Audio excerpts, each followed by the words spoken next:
Now let's go over to the States and talk about, we mentioned the Sisters of Perpetual Indulgence before. That has triggered all sorts of actions, Rita, this week in California. Well, yeah, they're going to be honoured by the LA Dodgers. I don't know why the LA Dodgers would want to get involved in this. They did honour them to a near-empty stadium. There was no one there, James, but there were thousands lining the streets protesting against this. I think we've got some footage first. Let's have a look at the sisters being honoured inside the empty stadium.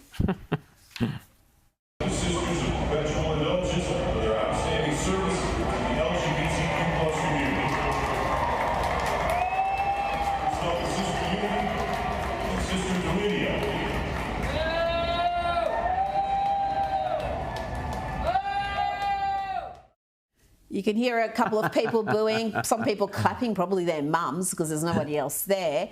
But, James, thousands outside. I think we've got some footage of that.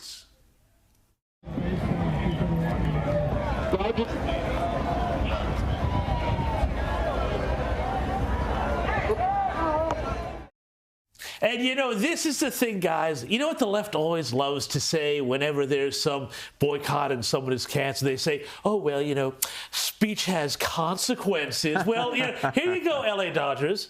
Speech has consequences here for you, too.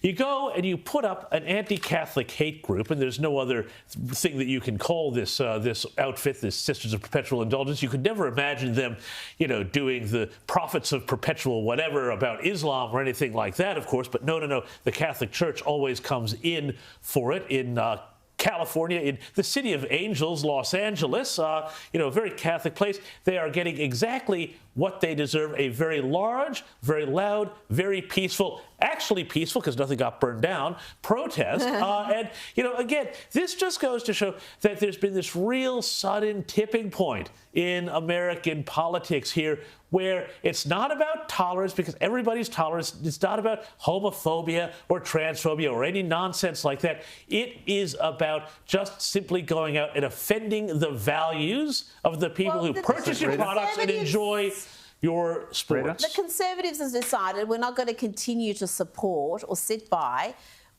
when brands and companies mock us, when they hate our values. We've seen it happen with Bud Light. We've seen the backlash with Target. Garth Brooks, the country singer, he came out and said, oh, my new bar's going to serve Bud Light, and if you don't like it, then you're an a-hole. Well, guess what?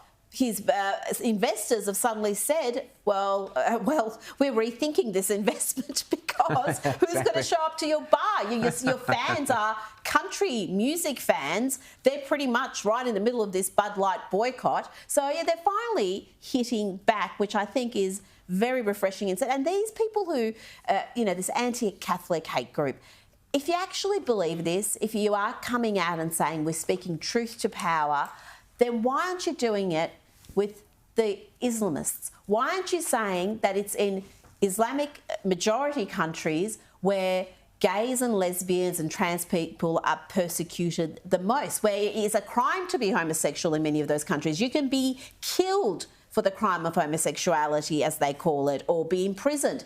But we never see that because they know that the backlash wouldn't just be a protest. It could be something far more severe. So the gutlessness here, you cannot ignore. And, you know, sorry, I got to jump in on this because also you see where the left gets itself twisted into knots because in, I think it was Michigan or Minnesota this week, a local city council that the left cheered when all of its members were elected as Muslims because it's a very high Muslim immigrant community, voted that there would be no displays of the pride flag on any public property. And now the left is losing their mind. So you see the contradictions. It's great.